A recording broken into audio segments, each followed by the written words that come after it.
Hello everyone, আশা করি প্রত্যেকে ভালো রয়েছো। এসো কিছু শিখি চ্যানেলে তোমাদের প্রত্যেককে স্বাগত। আজকে আমাদের আলোচনার বিষয় হলো সপ্তম শ্রেণীর জিওগ্রাফির আঞ্চলিক ভূগোল এশিয়া মহাদেশ। তোমাদের যে নবম চ্যাপ্টারটা রয়েছে এশিয়া মহাদেশ, সেই চ্যাপ্টারটা আজকে আমরা এই চ্যাপ্টার থেকে যত শর্ট কোশ্চেন হয় সব শর্ট কোশ্চেনগুলো আজকে আমরা এই ভিডিওতে আলোচনা করব। শর্ট কোশ্চেনের সাথে সাথে আমরা কিন্তু সংক্ষিপ্ত প্রশ্ন উত্তরগুলো এই ভিডিওতে আলোচনা করব। তো কেউ পুরো ভিডিওটা স্কিপ না করে পুরো ভিডিওটা দেখো। আমি কিন্তু প্রত্যেকটা পার্ট বাই পার্ট, অর্থাৎ এশিয়া মহাদেশের নদ নদী থেকে শুরু করে তোমাদের যে জলবায়ু রয়েছে প্রতিটা পার্ট বাই পার্ট, পাহাড় পর্বত থেকে শুরু করে সব কিন্তু আলাদা আলাদা ভিডিও তোমাদেরকে আমি করে দেবো। শর্ট কোশ্চেন প্লাস হচ্ছে রচনাধর্মী সংক্ষিপ্ত প্রশ্ন উত্তর, ঠিক আছে? তো চেষ্টা করবে প্রত্যেকে ভিডিওগুলো সম্পূর্ণ দেখার। ভিডিওটা ভালো লাগলে অবশ্যই তোমরা একটা লাইক করে দিও। চ্যানেলটাকে যারা সাবস্ক্রাইব করোনি অবশ্যই কিন্তু তোমরা সাবস্ক্রাইব করে এই ইম্পর্টেন্ট ভিডিওগুলো দেখার জন্য। তো আজকে চলো আলোচনাটা শুরু করা যাক। তাহলে আমাদের ফার্স্ট কোশ্চেন হচ্ছে, এগুলো কিন্তু আগে আমি অতি সংক্ষিপ্ত প্রশ্ন উত্তরগুলো আলোচনা করছি, ঠিক আছে? ফার্স্ট কোশ্চেন বলেছে এশিয়া মহাদেশের আয়তন কত? উত্তর হবে এশিয়া মহাদেশের আয়তন হলো 44,57,900 বর্গ কিলোমিটার। সেকেন্ড কোশ্চেন বলেছে এশিয়া ও ইউরোপ মহাদেশ দুটি কোন অখণ্ড স্থলভাগের অংশ? উত্তর হবে এশিয়া ও ইউরোপ মহাদেশ দুটি ইউরেশিয়া নামক অখণ্ড স্থলভাগের অংশ। নেক্সট কোশ্চেন বলেছে এশিয়া ও ইউরোপের মাঝে কি রয়েছে?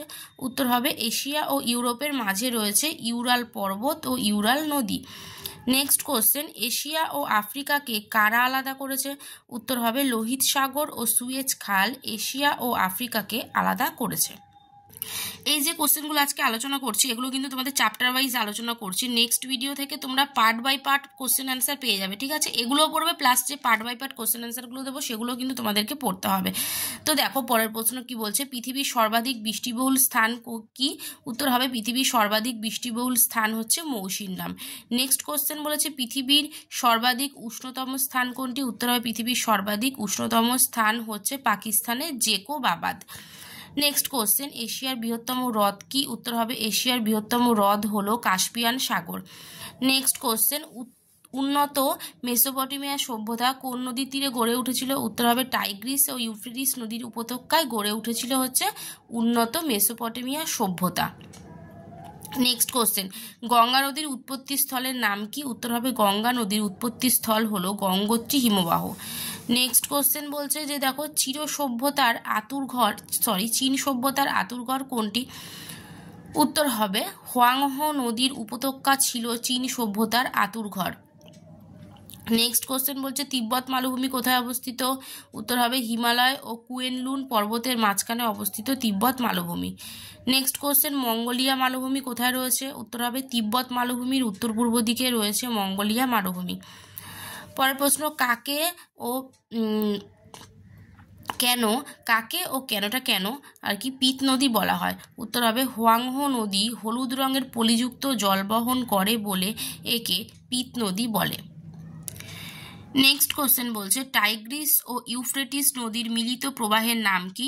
উত্তর হচ্ছে টাইগ্রিস ও ইউফ্রেটিস নদীর মিলিত প্রবাহের নাম সাত এল আরব।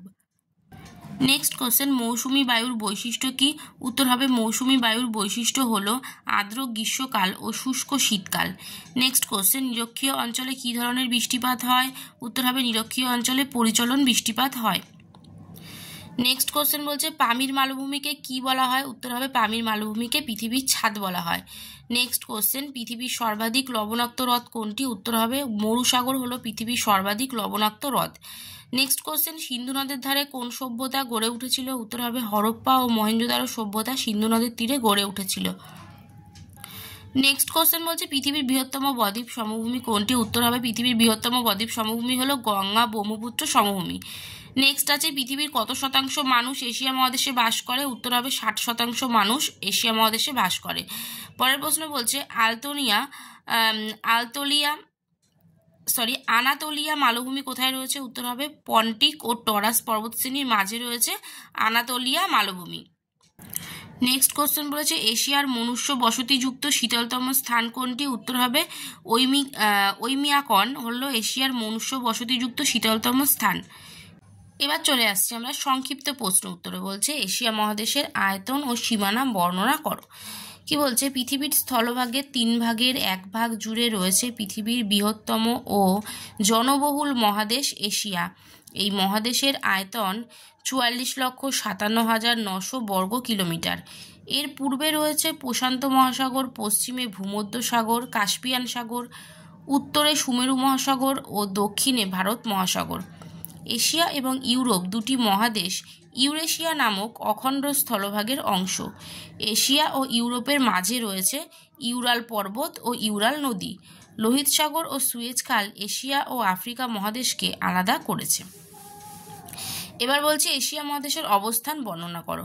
উত্তর হবে, ইউরোপ ও আফ্রিকা মহাদেশের পূর্ব দিকে অবস্থিত পৃথিবীর বৃহত্তম মহাদেশ এশিয়া।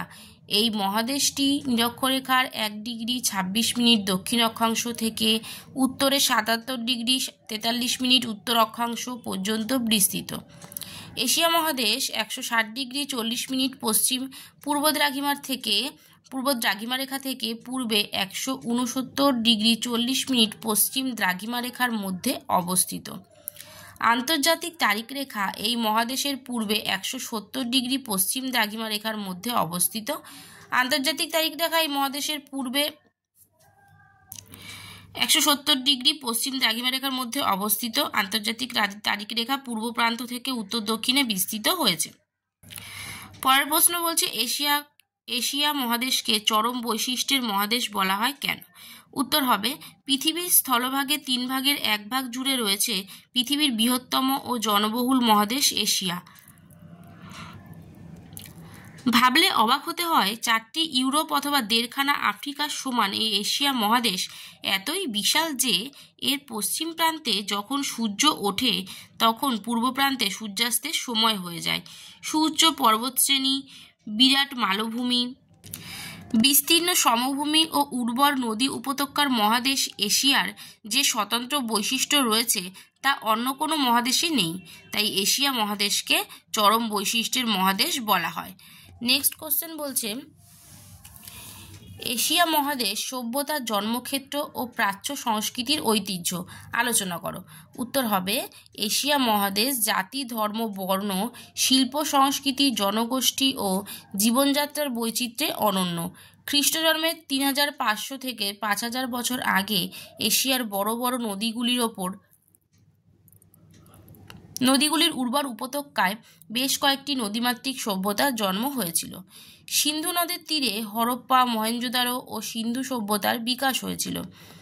তেমনি উন্নত মেসোপটেমিয়া ও সুমেরু সভ্যতার উদ্ভব হয়েছিল ইউফ্রেটিস ও টাইগ্রিস নদীর তীরে। হোয়াংহো নদী উপত্যকা ছিল চীন সভ্যতার আঁতুড়ঘর। অতীতকাল থেকে শুরু করে এশিয়া মহাদেশ তাই আজও প্রাচ্য সংস্কৃতির ধারক এবং ঐতিহ্যে সমৃদ্ধ। নেক্সট কোশ্চেন বলেছে, পামির গ্রন্থি কথাটির তাৎপর্য কি? উত্তর হবে, পামির হলো পৃথিবীর সর্বোচ্চ মালভূমি। বিভিন্ন দিক থেকে অনেকগুলো পর্বতশ্রেণী এসে পামির মালভূমিতে মিলিত হয়ে একটি গ্রন্থিতে পরিণত হয়েছে। তাই পামির মালভূমিকে পামির গ্রন্থি বলে। নেক্সট কোশ্চেন আছে, পামির মালভূমিকে পৃথিবীর ছাদ বলা হয় কেন? উত্তর হবে, পামির মালভূমি ভারতের জম্মু কাশ্মীর রাজ্যের উত্তর পশ্চিম দিকে তাজিকিস্তান রাষ্ট্রে অবস্থিত। এটি পৃথিবীর সর্বোচ্চ মালভূমি। এর উচ্চতা 4873 মিটার। এই মালভূমিটি এত উঁচুতে অবস্থিত হওয়ায় মালভূমি অঞ্চলটি পৃথিবীর ছাদের মতো অবস্থান করছে বলে মনে হয়। তাই এই পামির মালভূমিকে পৃথিবীর ছাদ বলে। নেক্সট কোশ্চেন বলছে, এশিয়া মহাদেশের দক্ষিণ পূর্ব দিকের সমভূমি ও দ্বীপপুঞ্জগুলির বিবরণ দাও। উত্তর হবে, এশিয়া মহাদেশের দক্ষিণ পূর্ব দিকে কতগুলি নদীর পলি দ্বারা কয়েকটি সমভূমি তৈরি হয়েছে। এগুলো হলো, 1 হচ্ছে উত্তর চীন সমভূমি, 2 হচ্ছে সিন্ধু গঙ্গা ব্রহ্মপুত্র সমভূমি, 3 হচ্ছে মেসোপটেমিয়া সমভূমি।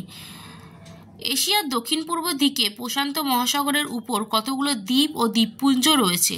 এগুলো হলো জাপানের দ্বীপসমূহ, ইন্দোনেশিয়ার দ্বীপসমূহ, কিউরাইল দ্বীপপুঞ্জ ও ফিলিপাইন দ্বীপপুঞ্জ।